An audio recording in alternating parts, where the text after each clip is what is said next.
हरे रामा हरे कृष्णा कृष्ण कृष्णा हरे हरे हरे रामा हरे Krishna Krishna Krishna. Hello friend, আজ মহাশিবরাত্রি। তো আমরা সকলে মিলে শিবরাত্রি উদযাপন করতে চলেছি। তো শিবরাত্রি উদযাপন করতে গেলে কিভাবে করতে হয় সেটা আমরা সকলে নিশ্চয়ই জানি, যে মহাদেবের মাথায় 3 প্রহর জল ঢেলে সেই শুভ কাজটা সম্পূর্ণ করতে হয়। তো শিব পুজোর যে 3 দিনের ব্রতটা রয়েছে সেটা নিশ্চয়ই সকলের জানা রয়েছে, তবু আমি আরেকবার এক্সপ্লেনেশন দিচ্ছি। যেহেতু শিব পুজোর আগের দিন সারাদিন কিছু না খেয়ে রাত্রেবেলায় আতপ চালের ভাত, আর যেদিন পুজো সেদিন পুরোটাই নির্জলা উপোস, কিন্তু আমি পারিনি সত্যি কথা বলতে। আর তার পরের দিন সকালবেলায় ভোগ দান করার পর বাচ্চাদের, তারপরে ও দিনটাও আর কি প্রসাদ খেয়ে ওদিনও নিরামিষ থাকতে হয়। তো পুরো 3টে দিনের কাজই চলে। তো দেখতে পাচ্ছ আমি আর কি, এটা হচ্ছে আমার যেদিন শিবরাত্রি সেদিন আমরা আমার দিদি দুজনে সেজে গুজে চলে এসেছি আমাদের ঠাকুরনগর প্ল্যাটফর্মের নিচে। তো অনেকেই বলবে যে প্রিয়া দিদি, তোমাকে তো আমি দেখলাম ঠাকুরনগর প্ল্যাটফর্মের নিচে, আর কোনো দিন দেখি না, তো এই শিবরাত্রির দিন কেন দেখি তোমায়? তো তোমরা নিশ্চয়ই জানো যে আমি মহাদেবের অনেক বড় ভক্ত আর কি, ফ্যান বলা চলবে না, কারণ মহাদেব শিব সম্পর্কে যে একবার বুঝবে শিব আসলে কি, সেই মানে শিবকে খুঁজবে আর কিছুই না। যেদিন বুঝবি সেদিন খুঁজবি, একটা কথা রয়েছে।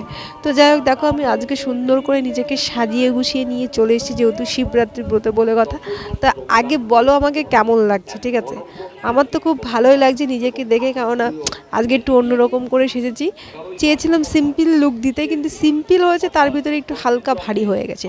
তো যাই হোক, দেখো লাইনে দাঁড়িয়ে রয়েছে প্রচুর লাইন, এখন বাজে 9:30, আর আমি এখনই এসে লাইনে দাঁড়িয়েই আছি, কিন্তু এত ভিড়, এই ভিড়টাকে কভার করতে 11:30 বেজে গেছিলো আমার। তো দেখো যাদের যাদের কষ্ট হয়ে যায়, যে এইখানটাতে ডালা রাখার জায়গা রয়েছে, আর সামনে যে ঘটের আর ডালাটা রয়েছে ওটা হচ্ছে আমাদের। সত্যি কথা বলতে কি, এইখানে প্রত্যেকবার কেন আসি সেটা একবার শেয়ার করতে। এইখানে পরিষেবা সত্যি খুবই ভালো, আর সাজিয়েছে দেখো কত সুন্দর, খুব সুন্দর, আর প্রসেসটাও ওকে আছে। এখানে 3 পাও জল ঢালা যায় না, কিন্তু 1 পাও জলটা ঢালা যায়। প্রত্যেক বছর এখানে পুজো অনুষ্ঠিত হয়, বাউল গান হয়, পাশে বসার জায়গা করে, তারপরে পুজো শেষ হওয়ার পরে সবার হাতে একটা করে ফ্রুটি দেয়। সত্যি কথা বলতে প্রচুর আনন্দই হয়, খুব আনন্দ হয়। কারণ এই জন্য আসার অনেক দূর দূরান্ত থেকে লোকজন আসে। আর আমি না এই ভাইটাকে পেয়ে গেছিলাম, আমার আর কি সহকর্মী, এই ছেলেটা খুব ভালো, আমাকে অনেকগুলো ফটো তুলে দিয়েছিল, খুব ভালো।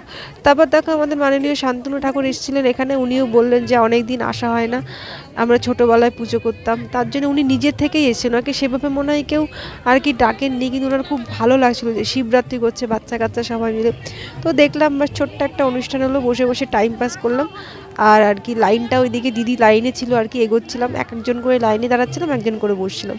তো দেখো কত সুন্দর সাজিয়েছে, আমিও নিজেকে সুন্দর করে সাজিয়েছি। এখানে সবাই সেজে গুটিয়েছিল, সবাইকে খুব সুন্দর লাগছিল দেখতে, অসাধারণ। আর দেখো আমি আর আমার দিদি দুজনে সুন্দর করে ডালাটাকে সাজিয়ে নিয়ে এসেছি। তো তোমাদের মণ্ডপের ভেতরটা একবার দেখাই। একটা কথা অনেকে বলতেই পারো যে সবাই তো, কেউ তো এখানে সোয়েটার পরে আসেনি, তুমি একা কেন এসে? সত্যি কথা বলতে কি, আমার সত্যি খুব ঠান্ডা লাগছিল, আজকে খুব ঠান্ডাও পড়েছিল। যারা যারা নিয়ে আসেনি তারা হয়তো ভেবেছিল যে বেশি একটা ঠান্ডা পড়বে না, কিন্তু সত্যি কথা বলতে কি ঠান্ডা পড়েছিল। তাই আর সোয়েটারটা কোথায় রাখবো, বেশি ফ্যাশন না দেখিয়ে সুন্দর করে সোয়েটারটা গায়ে পরে নিলাম। ধরে জল ঢেলে এসেছি ওখানে ব্রাহ্মণের মন্ত্র নিয়ে, তারপরে বাইরে আমি আবার আসলাম, দিদি আর আমি দুজনে মিলে এই মহাদেবের মাথায় জল ঢালতে। আগের বার যেটাই করেছিলাম সেটাই করছি এইবারও।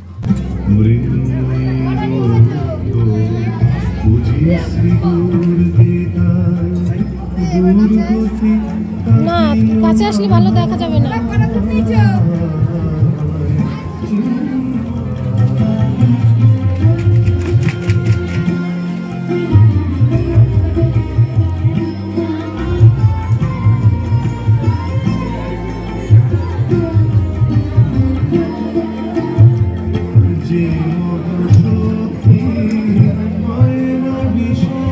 ওই ঠোকার থেকে ফুল না, ওই প্যাকেটে ফুল আমাদের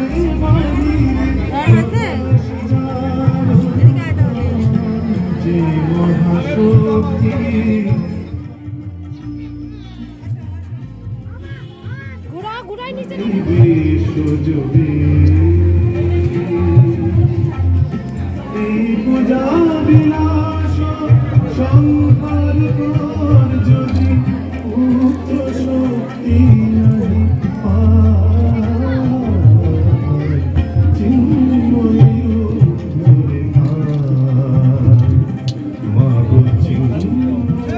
এখন পুরো আমি শিবরাত্রির শেষ মুহূর্তে পুজো টুজো সব কমপ্লিট করলাম। এখন সোজা বাড়ি গিয়ে আর যা রিচুয়ালগুলো আছে সেগুলো আমরা কমপ্লিট করলাম, তারপর গুড নাইট বলে ঘুমিয়ে পড়লাম। তো এই ছিল আজ আমার ছোট্ট মিনি শিবরাত্রি ব্লগ। কেমন লাগলো জানো, যদি ভালো লাগে লাইক কমেন্ট শেয়ার আর প্লিজ একটা সাবস্ক্রাইব করুন।